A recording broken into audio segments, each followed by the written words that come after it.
Welcome to another edition of the Litigation Psychology Podcast brought to you by Courtroom Sciences. I am Dr. Bill Kanasky. With me today, I like return guests. This is cool, right? Mr. Bill Mitchell, attorney in Atlanta, Georgia. Bill, how you doing today? Hey, Bill, I'm doing very well. I tell you what, your dome is looking really nice. I think I should have shaved for this. I shaved yesterday. I apologize, but you got some glow on that thing. That's impressive. It's the lighting in here. I had my makeup people spend at least an hour and a half on me. Yeah, we talked to your makeup people. Um, Bill, you've been on the show before. I find what you do and your angle of what you do, I find that this to be extraordinary. I don't think it gets talked about enough, and I really don't think people are really educated on it. Talking to you before and reading up on what you do, you're a deal maker. You're a negotiator. You've written books on this topic. You have a newsletter on this topic. This is something that you're very passionate about. And at the same time, beyond you, I haven't really heard a lot of people take this angle, but it's really, really important. When in your career did you decide to take this angle of, in other words, at some point you figured out, you know what, having really, really good negotiation skills and thinking a certain way that's very outside the box from traditional litigation can be a really real positive for your clients. When did that come about? When did that hit you? The watershed moment, I wish I could take credit for it, but I was working for a big firm. I started practicing in 1990. I was working for a big firm. I wanted to make partner, and probably the key metric to making partner was billing a lot of hours. So that was my goal, and that was, our goal is to fight, and bill, and then at the courthouse steps, case gets resolved most of the time. And so that was my philosophy, and I also needed to develop clients, so I was begging this guy from the Hartford to give me some work. And I was like a 50-year lawyer, and he was smart. He had no reason to give me work. I was a green kid trying to get some work. And one day he called me out of the blue, and he said, "Hey, I have this school district program, and I've had it for about a year and a half, and they have been using the same lawyer for years. And there's a lot of immunity defenses would have you for school board. So at the end of the day, we are winning every case, but every case is litigated. They file a motion on immunity, etc., and they bill 70 grand and they win." And he said, "So I have this new case, and it's a death case involving a child. It's a sad case. There's multiple defendants. The school district's involved and a principal. And here's the deal. This lawyer gave me a budget, gave me an evaluation, said they're going to win the case on MSJ, likely again going to cost 70, 80 grand. And he said a conflict arose early in the case before we got into discovery. So guess what? I'm going to hire you, and here's the condition. If you get rid of this case cheaper and quicker, you will be my lawyer." And talk about bizarro world. I'm Yeah, exactly. What do you mean? What do you mean? No, I'm a billing machine. I bill. Now I'm trying to win, but we're billing. So I wanted a new client. So I said, sure. So, I guess I started realizing that was the first time I realized I actually was a pretty good deal maker. So I sat down and looked at all my leverage and looked at how I could get out of the case. And I framed the issue to the plaintiff's lawyer, why I should get out of the case and why they didn't need me, etc. And I used honey, I used vinegar. And at the end of the day, in 60 days, I got a voluntary dismissal, and I billed, I think, $4,500. Oh my God. So, however, there's a positive to this. Yeah. Yeah. So now I went to my firm, and they're great guys, but they're thinking old school, and I call that dinosaur lawyer thinking, but they're great lawyers back then, and that's how we did things. And they literally said, "You saw $65,000 of billing. What are you doing?" And so that client, that specific claims manager, sent me cases for 20 years. And I use that client and others within that organization in 8 different states that send me work. So didn't lose 75 grand. I probably made millions.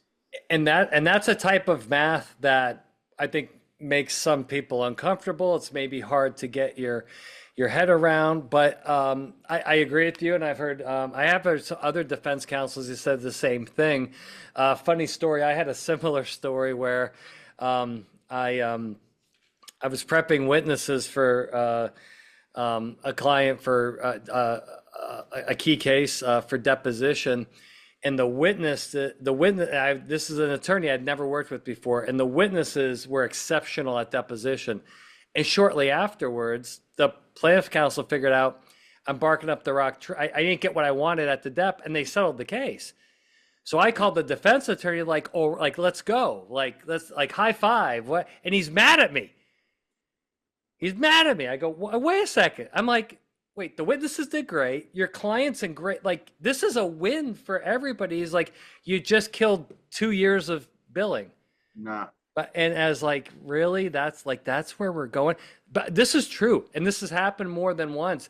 And so there's this like economic pressure, which I think is tough to deal with. I know, and I want to talk a lot about young attorneys because I know that you post on LinkedIn a lot about that. That's one of the major focuses we've had on this podcast. And I can assure you, Bill, many young attorneys listen to this podcast. So what you say, I definitely want to get them through that. One question I have, particularly for the younger attorneys that haven't done what you've done, they don't have your experience. How do you start the discussion with your adversary, right? Early on in a case to get, to be in good graces, to be able to communicate, to not start off on the wrong foot. Because I imagine early on in a case, if you and opposing counsel are bumping heads, that's not going to help you achieve your goal. What are some of the steps to take, particularly for young attorneys, on kind of what to do, but also what not to do?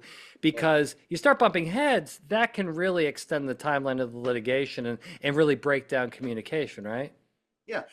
So in all my, I've thought about this long and hard. I've spoken to thousands of claims professionals and defense lawyers. So I've kind of really kind of harvested my approach to all this. And so let me very quickly say this. I think to be what I call a disruptive lawyer, you have to have great legal acumen. You don't need to know the law. If you don't understand the law, not only do you don't know how to exploit it to your advantage, but you don't know how to see pitfalls and minefields ahead to navigate around them or close the case down because you're in trouble. And in 35 years of practicing law, maybe my biggest accomplishment is I've never been ambushed. That's good. because we thought ahead. And we don't trust our client. We don't trust the plaintiff. We do an independent evaluation to figure out what we really think happened. And we challenge our clients all the time to make sure they're telling the truth. Because the last thing you want to happen is get in a deposition and they get caught lying. And now the case is worth 3x. Yeah. Right? So, yeah. So legal acumen is number one. Proactivity is number two. Once you figure out the case is about, the quicker you get in front of it, the more likely the plaintiff's willing to talk to you. Yeah. Plaintiffs' lawyers are investing in a lawsuit, just like a homeowner, a developer might invest in a house. And if they know right up front, oh my God, it's infested with, cockroaches or termites. Termites, they might back off of it. Yeah. It might not be worth the investment, or they might reevaluate the investment. But if they buy the place for $500,000 and 6 months in, they realize there's termites, they're screwed. And the analogy of this is, if a plaintiff's lawyer, if you have something that proves the case is a bad case for the plaintiff's lawyer, and you sit on it, and the plaintiff's lawyer has 200 or 300 hours in the case, they've come out of pocket $30,000 for depositions, and then you show them that information, what can they do? They're stuck.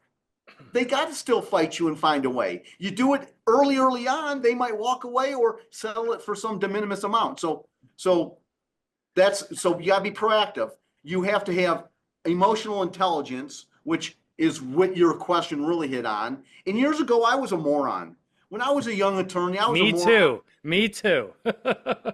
Some people would say I still am, but I'm less of a moron.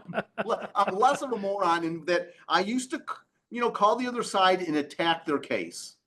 Yeah. And just like, and I tell my young lawyers now again, if have you ever tried to sell trade in your car? If you walk into the car dealership and before you can say anything, the guy's attacking your car, why it's a piece of crap and it's not worth anything. You get defensive and you say, screw you, I'm gonna go to the next guy. So I'm much more open where I call the other side and say, hey, you're smart, you're taking this case for a reason. What do you have or what am I missing? And you learn two things in that conversation. One, they might have something and now they've told you, because I've been embarrassed where I thought they had nothing. I wrote a letter to my client say we got them, and then like 60 days in, I learned something. We're like, oh shit, excuse my French. No. I got a problem. Yeah. So up front there, they might be honest with and transparent to you and say, Bill, you don't know about this witness. This witness is going to screw you. And if I know it now, then I have credibility with my client to go back and say, hey, we got some problems in this case. So I am much more, I'm strategically transparent. Yeah. I don't trust the other side. I might not share something that will allow them to develop a lie to get around me. But if I do a lot of EOC cases. So if I have, a text from from the victim saying where the victim says, hey, supervisor, I think you're really, really, really hot. And, I'd like to hook up with you. That kind of changes the case. It's not as bad as it seems. So I will show it to that lawyer saying, hey man, the victim was soliciting a relationship too. So it's not as clear as you think, right? They can't get around it. It's in black and white. So bottom line is I'm much more open and transparent on the front end. And I think it gives you credibility. If I have a clear liability case, I don't go in and fight about, the liability. I start out saying, hey, you got me on liability. Yeah. But I have an issue on causation. So tell me about causation. That makes sense? That makes absolute sense. How do you and I have several follow-up questions on this topic because I think this is really key, particularly early on communication with the opposing counsel. How do you do this without coming across as weak, right? Because I think one of the issues is like, I don't want to show any weakness. And if I talk about settlement, they're going to think I don't have, how do we deal with that? It's you know what? Again, so emotional intelligence, right? I think certain lawyers are really good at talking to people and some aren't. So I have 3 or 4 different ways I do it. If I'm in federal court, I say, hey man, we have to do the federally, the mandated federal civil procedure and local rules filings. And one of the filings, the question is, has there been any settlement negotiations or discussions? Right? I'm compelled by the court to discuss it. So let's discuss it. So I do it that way. I many times do the fork in the road talk, which is, hey, here's the deal. We're at the fork in the road in this case. I'm about to bill. The billing machine, the litigation machine, that train is leaving the station. However, if you can make a reasonable demand, they might focus on resolution rather than litigation. Yeah. Which way do you want to go? And I've had guys say, let's say case is worth $100,000. And the guy says, well, Bill, we demanded 800 grand and you guys didn't counter. And I might say, you know what, Stan, please stay at 800. This is a low 6-figure case. And as long as you're 800, I can get walloped for 750 and I'm going to be a hero. Now, if you want to get real and you want to come in at 250, we have something to talk about. Yeah. So, I have an open conversation. Now, what the dinosaur lawyer does, Stan says 800 and he says, okay, let's get deposition dates. And they're off to the races. Yep. Because they don't have the tools. Either they don't want to, or they don't have the skill set and mindset to get the guy to get real. This is really, really great stuff. So a couple of, staying on the same topic, but a couple of other scenarios I want to run by you. How do you deal with, funny, I just got off a call. So this was not part of my outline, but they said, we're dealing with the plaintiff attorney that's being unrealistic and the motivation is to make a name for himself. Like he wants to do something like kaboom, right? To get on the map and therefore not really playing in the sandbox Not very well. rational. How do you Yeah. deal with that?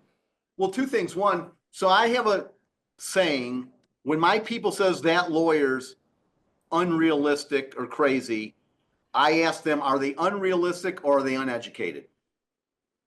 If you think you have a good case, Yeah. then you need to be transparent strategically with them and outline why you think you have a good case. And if they're rational and reasonable business people, they'll change their philosophy on the case. Even if they puff and say, oh, no, well, that's BS, we're going to fight. You'll see in the way they attack the case or whether they negotiate it that they'll get real. If they're fighting about, if they want a name from themselves, with I call them, they're being cowboys. They're not being ethically responsible to the clients. I think sometimes I do not believe in making the first offer 99% of the time. However, if you got a cowboy and you know you're going to pay some money on the case, then I would make an offer to they'd have to go back to their client and at Yeah. least make their client think, why are we going to go forward for 2 years if they're offering us X now? Maybe we get rid of it for 2X. Every case is different. That's what I tell my people. Every case is different. So you have to think strategically, how am I going to get it to the right spot? Yeah. Now, as we all know, Reptile was born right in your backyard down the street, Yeah. now known as Edge. And, there's this clip of Don Keenan on YouTube in one of his seminars that somebody posted. And he said, and this is right from the Reptile book too, but Don Keenan pretty much told his, followers or the people attending whatever Yeah. Zoom conference this was, he said, listen, you're only gonna get top dollar if the pressure of an imminent trial is there. Otherwise, you're not getting top dollar. What would your response be to that? I think, he's not wrong all the time, but I Yeah. think if he's dealing with the right people, he's wrong a lot of the time. I mean, with me, he'd be wrong. You're going to get your top dollar with me very early on. Once the litigation train leaves the station, the client starts paying me, that dissipates. Now, that's a very good point. Now, another scenario. I got another scenario for you that you're gonna love. The next two are great. The next two are fantastic. By the way, Bill, I'm kind of getting good at this podcasting thing. It's been 5 years. Not bad, huh?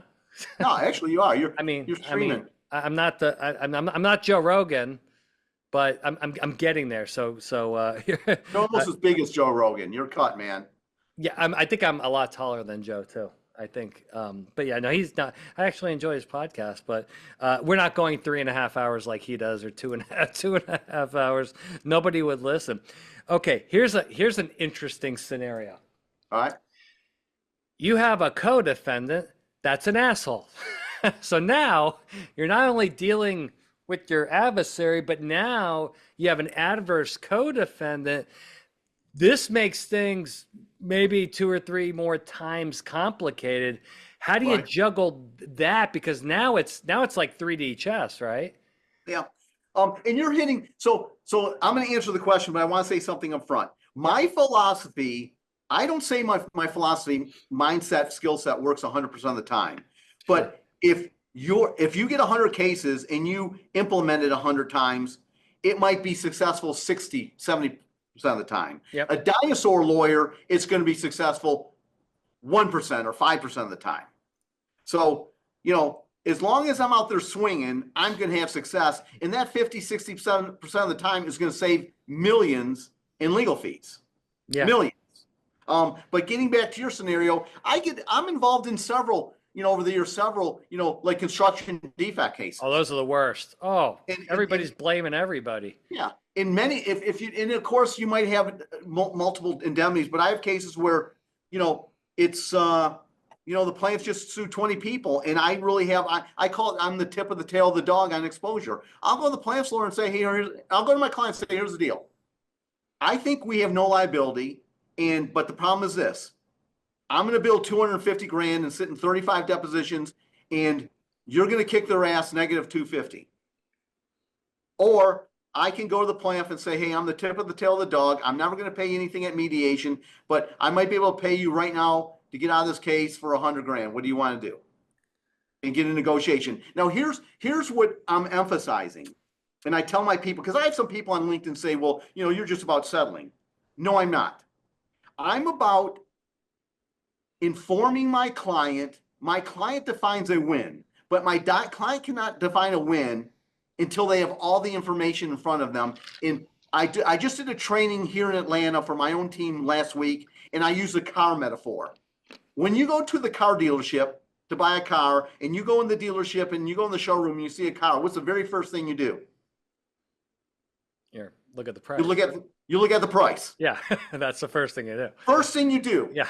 So in my world, I tell my people, what we need to do on every case as quickly as possible is tell them what the cost of the case is going to be. In the scenario I just told you, the cost of the case, legal's $250, indemnity, maybe it was $0. But I would say at the end of the day, 2 years from now, I'm going to win on a motion. It's going to be negative $250. Now you know that information, client. What do you want to do? And they might say, you know what, Bill, we love you. Bill the $250. Or they might say, you know what, if you could get rid of this for $150, we'd rather buy out of this thing. Right? So they define the win. And so here's where I don't want to jump off to another topic, but I've talked in my career why I wrote this book, and here's my book, the Disruptive Lawyer's Little Black Book of Litigation Management. I got a negotiation book too, but there you go. Why I wrote this book, and it's free, so I'm not like trying to, make money here. No, you plug it, baby. You plug it. Is this? I for the first 20 years of my career, I would talk to claims people, and their number one issue was, I hate lawyers that say they're going to win at trial. They bill $100,000, and literally the week before trial, suddenly say we need $500,000 more to settle the case. Yeah. And I asked, well, what happened? And of course they come up with some BS reason. Oh, well, they got an expert. Well, no shit, they were going to get an expert. So based on that was number one. Number two, when I do these seminars everywhere on litigation management, and I asked the same question to everybody. I was just at CLM and spoke to maybe 300 people, and I asked everybody in the room. I got my calculator out. Okay, there's 300 people in the room. You're all handling about 150 claims.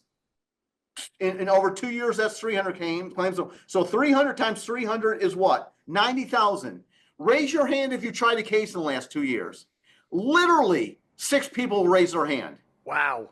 And then 2 will raise their hand, say, I tried 2. It literally is, in most, get rid of the low limit auto cases, State Farm, Allstate, Geico, $50,000 type cases. 95% of all cases settle and less than 1% go to trial. So my question to you is, if you know 95% of all your cases are going to settle, when are you going to settle them? After you pay me $5,000, 15, 40, 100. Strategically, there might be reasons to pay me 100. But if you know it's going to settle 95% of the time, why aren't you hiring deal makers that can find ways to resolve cases more economically and efficiently? And what I realized when I studied it, no one's training lawyers how to negotiate and claims people how to negotiate. No. So I created this book. That is fantastic. And again, it's like you're the only guy that's been screaming this at the top of your lungs. I think this is really, really important stuff. So this is really good. Now, well, you probably saw my LinkedIn. I said I'm wandering through the desert by myself, screaming. Yeah, and you're waiting for somebody. And I had this guy call me. He said, I read all your LinkedIn's. I love them, and I want to figure out how to implement your philosophy in my organization where I'm like a mid-tier guy and no one listens to me. And we had a great talk, and he said, the bottom line is we've had dinosaur lawyer panel counsel for 20 years, and they just don't listen. And I said, well, then number one, you need to be on every call with the plaintiff's lawyer at the very beginning to find out what you're fighting about. Because negotiations is a nuanced dance, and if you listen to the call, you will know if you can resolve the case. You got to set up expectations for your counsel, saying, if you're economical and efficient, I'll use you again. But until you trust them, you got to be more involved And if they're filing MSJs, why are they filing a motion for summary judgment? Give me the case on point. I mean, I talk to so many claims people. I think MSJ success is under 10%. Wow. So you better have a really, really, really good reason why you're filing an MSJ. This is great stuff, Bill. So when you have so kind of the final scenario here, and I'm sure this happens, right? You Yeah. have a client that's emotional, right? Maybe angry, and Yeah. perhaps overconfident. That's a bad combo, and they can't. How do you communicate with your own client when they're not seeing things in a realistic manner without pissing off your own client and trying to bring them down to reality? Because oftentimes, because of the nature of the case, they're upset or they're angry, and they kind of refuse to see their own flaws in the case, and that can lead to terrible decision making. Well, I think there's number one, I have credibility with many of my clients, which makes it easier. They know I've tried cases. They know I'm not afraid to try cases. Um, I've never had a nuclear verdict against me. You know, there's a lot of evidence out there that I talked to so many plaintiffs lawyers who say we would sell this case for 2 million and we got 80 million or 20 or right. You live that. Yeah. So I leverage that this is a case. I literally will tell them this is a case you might get fired on. So here are the 10 reasons why I think we're in trouble. And before we go to the mat and may lose and get walloped and you get fired, why don't we go to your boss? Why don't you get your own insurance policy so you have buy-in? And then when you have buy-in and your boss is on board, then I feel comfortable, you feel comfortable, and let's go forward. But I mean, and thirdly, hire guys like you. Yeah. Because how many cases have you been involved in where you're hired to consult? And what percent are you in that you go, Jesus, why are they going to trial on this? They haven't thought this through. They haven't prepared it through. They're going to get walloped. What percent? Well, I tell you what, 10 years ago, it was most of them. Now it's like down to 50-50, Okay. which is improvement, but still there's a lot of calls I get and I'm going, oh my gosh, how did it get from there to here? Yeah. Like how? I had a horrific case. So I do a lot of trial counsel work, trial roundtable work where they bring me in just to listen and consult, and then usually hire me to settle it. And, my main question in the trial roundtable is, defense counsel provides the case, what's it about now? And I'll be like, this is my main question. That's fantastic. Do you actually have admissible evidence to prove all that? Yeah. And we'll be like 2 years in the case and it's going to trial in 60 days. And we're like, well, we're still kind of working. I'm like, what are you doing? What do you mean? It's a $10 million exposure and we can sell it for $3 million and you're not sure if you have the admissible evidence to prove your defense? So my question to you is, do you think it's just cognitive dissonance? Do you think it's closed-mindedness? Do you think what is it that these 50% miss the fact that this is a major clear loser? I think there's a couple of factors involved, and I've talked to a lot of people about this. A couple of things that have come up. A lot of it's systemic. So I've heard many of taking notes on this. No problem. I've heard many of claims people say, I have so many files, I can't keep up with these things, right? And so then what they do, this is what they've told me privately, is that they kind of just push a lot of the responsibility to the defense counsel. And they tell the defense counsel, okay, if the shit gets thick, call me, right? If the shit hits the fan, call me. And then that call comes too late, right? And because they're so overwhelmed with the number of files, they can't keep an eye on everything. So by the time they detect the fire, it's a blazing structure fire. And then to put it out is typically a nuclear settlement, right? Or you're foolish enough to take the trial, you get a nuclear verdict. That's been one of the reasons that I have heard from the claims side of things, right? Now, from the defense attorney side, this is interesting. The defense attorneys tell me, again, very, very quietly and privately, they'll say, I knew this was going to be a 5 alarm fire from day one. I was screaming my head off. My client said, "Don't be such a sissy. Handle this." Well, I want a focus group. I want a mock trial. I want to prep. No, no, no. We don't need any of that. And then it's more of a "I told you so" type of thing from the defense counsel saying, I wanted I wanted a fire truck and I wanted a bunch of water to put out this fire. You, client, would not give it to me because you're too damn cheap and you put cost ahead of the claim. And here we are right now. So I've seen it kind of go both ways. What are your thoughts on that? I think number one is accurate and true, and I'm a huge advocate of having, if you had really good claims people running 75 cases at most, they would turn them over quicker and save millions. Yeah. Millions. But instead they're running 200 cases and they're bleeding, right? By the time you see these cases, defense counsels billed a couple $100,000 and you're like, they should have settled it 150 grand ago, right? Yeah.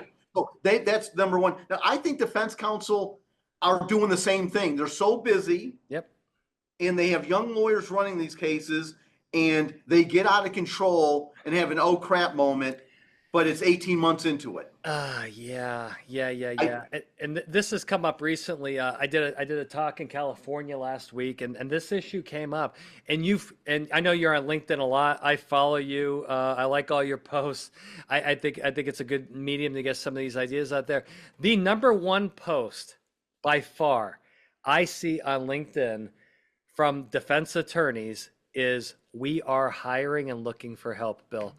And they have told me they're overwhelmed, and you have that, right? So the number of files that defense firms have, and then, this is the big issue, it's the I guess we'd call both attracting good attorneys to your firm, but then retention, keeping them at your firm.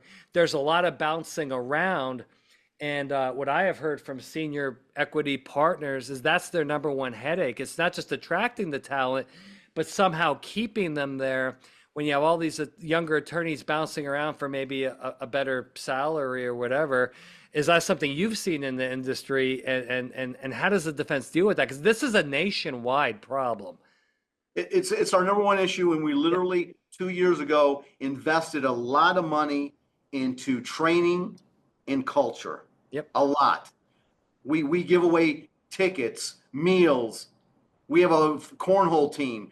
I just looked at, we have a fun committee. We did 20 things last year. And we actually just have a survey here in Atlanta. 95% of our associates said they love it here.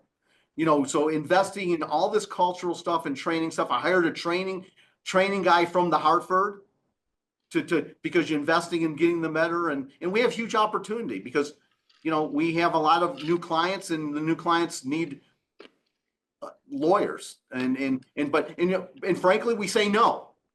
We turned down. I bet you we turned down well over 100 cases last year. Just said we want to provide great value. Our reputation is that we provide great value, and we're at 100%. We can't help you right now. And people are kind of shocked and surprised that we do that, but they're also thankful. No, I think that's a big deal. So something with something I don't have a lot of time for. I try to check it like once, maybe twice a week. I forget the name of it. I have to look up the name of this. But it's on Reddit. Okay, Reddit has like a lawyer, litigator, trial attorney like group, right? Yeah. So the whole thing's trial attorneys. It's plaintiff attorneys. It's defense attorneys. It's a mix, and you have different topics. And it's all anonymous, right? So when you we put anonymity in the thing, it's amazing what you can, read about. And I read these threads, and you have people that work in insurance defense as a defense attorney on there saying, "I'm overworked, I'm underappreciated, the culture is toxic. It's all about the number of hours I bill, and no one gives a shit about me." It's really, really, really negative.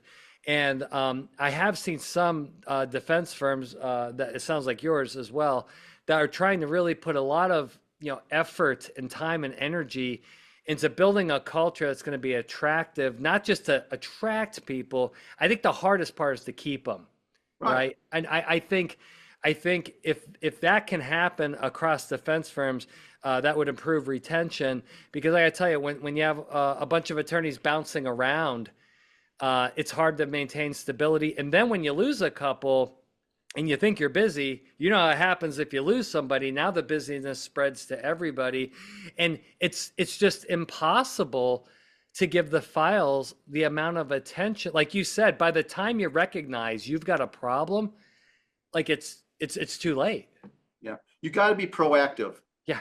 and jump in. If you get in front of these cases early, we just settled a client. I mean, case not a big deal. We say we had a case recently where we got in front of it early, so we had a conflict issue where they'd have to hire two law firms, and the two law firms would have billed $100,000. We got in front of it early because of that, stayed it, mediated it, and settled it for like $40,000. We saved the client $60,000 just in legal, let alone the indemnity. I mean, I don't know. It would have settled for a 50, 70, 80 grand later, and that's 180 grand out of the carrier's pocket.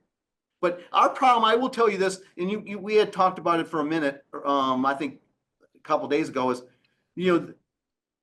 I have my team coming to me. I mean, you have this issue about appreciation, and many times you're only as good as your last case, and we got to work on, we got to figure out how to collaborate better with the industry. And I have partners come to me all the time saying, "Why are we being economical and efficient?" No one cares.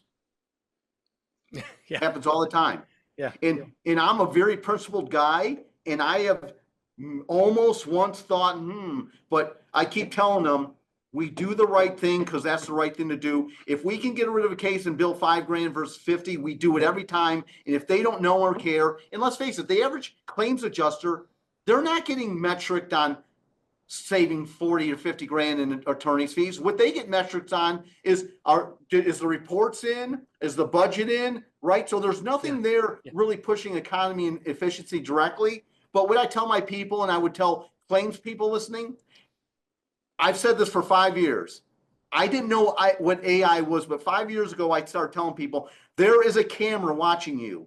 It's your computer. And one day, someone will be able to push a button and say, oh my God, Harry, the claims examiner, or Harry, the law firm, every time they do a case, it's 90 days, 10 grand in fees, and 13 grand in indemnity. And whenever the other guy does a case, it's 3x. So one gets fired and one gets more work. I think that's going to happen. So that's why you always do the right thing. Yeah. And by the way, I don't like talking politics at all, because that always leads to something bad. But you look at what's happening right now with like the whole Dodge thing, right? But you could take that, you could do that with your family. Bill, I'll tell you a true story. I went Dodge on my family this week. Know why? I went and and I've been busy as hell. And I went and I got I'm looking through my email, looking for my junk mail. And I got the email like, hey, your credit cards, this is the family credit card, right? Family credit card. I get the email, your statement is ready for review. And I typically blow by. Bill, I don't have time for this shit, right? So I said, yeah, I'm at the airport. I have nothing better to do. I clicked on it. And it was like, how many times are we going to Chick-fil-A in a month? Oh my God. And then they're doing this and then they're doing that. And so of course I came back home and just ripped into everybody, right? And that's where your credit card can kind of analyze kind of where your money's going, right? And I think, and I have heard of some clients, usually corporate clients, who have done that, and they've done the analysis, or they've paid somebody to come in to say, wow, let's look across these defense firms.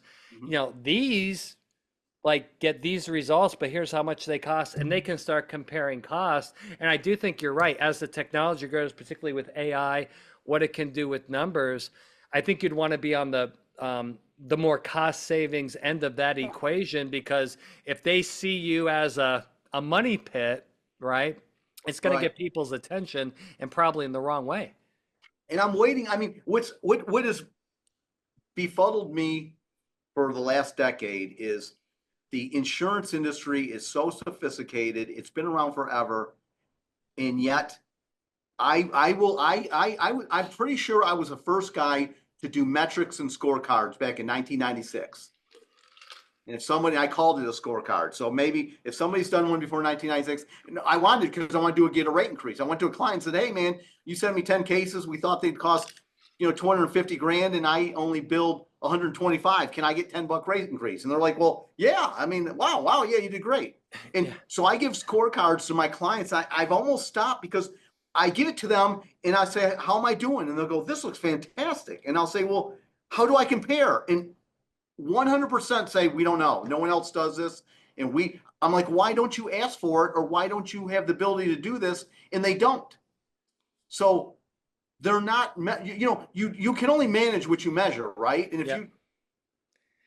I guess Yeah.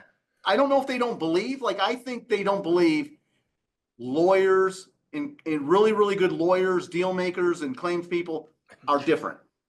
I don't think I'm not sure if the bean counters, they think I was at a CLM web seminar and I said this because they were talking about, how to save costs and they're talking about making 0.1s into 0.5 or 1.1s into 0.05s and things. And I stood up and said, you all are crawling around the living room looking for nickels and dimes and quarters under the sofa. You're right. Yeah. If I one of my key metrics is percent of cases we don't do depositions in. It used to be 90%. I get a case in, we did depositions all the time. Yeah. I'm under 30%. So give me 100 cases and I do depositions 30 times at 10 grand, that's 300 grand. Another guy does depositions 80%, that's 800 grand. Yeah. That's a $500,000 difference. That's the freaking money. It's not the 0.05 or cutting 2% because I didn't dot my I on a budget. I mean, it's backwards. And you're seeing I'm getting revved up, but it blows my mind. I have challenged carriers, and I'll do right now. Send me 50 cases and let me do it my way, but every other case. And then send 50 cases to whoever always does it for you. I guarantee you on legal, I'll probably be 20 to 40% cheaper, and on indemnity, at least 10, maybe 20, 30%. But no one will take it. And I don't know why. Maybe they think I'm a snake oil salesman. A lot of them are stuck in the traditional philosophy and the mindset. It's hard people don't like to change, Bill. But if you're going to save money and it's going to work, why wouldn't you give it a chance? What do they have to lose? Besides, I think their own ego. Like, oh, no, I'm the claims manager. I know how to do this stuff. We always do it this way. Or, I'm the CEO and, I don't know. I'm not picking on people. I'm just surprised that metrics hasn't been a bigger part in driving these results. Yeah, I think going forward, particularly with the AI stuff that you're talking about, I think it's going to be a major factor in the next 3 years probably. And that's something. It sounds like you're ready, but other firms will have to be ready for it. Well, Bill Mitchell, thank you so much for coming on. Now, for attorneys or even claims people that want to get your books, litigation management and negotiation, where can they go? Email me at bmitchell, BMITCHELL at cmlawfirm.com. Well, I hope you get a lot of emails, and I appreciate all the work you're doing. Thank you so much for coming back on the show. You and I keep in touch, and I really, really appreciate it. I think you're doing something really positive out there, and I love your energy, and I wish you, best wishes going forward to 2025. Well, Bill, I appreciate you too, and I thank you for the time. Okay, hang out for a second. And to all of our viewers and all of our listeners, thank you so much for participating in this edition of the Litigation Psychology Podcast brought to you by Courtroom Sciences. We will see you next time.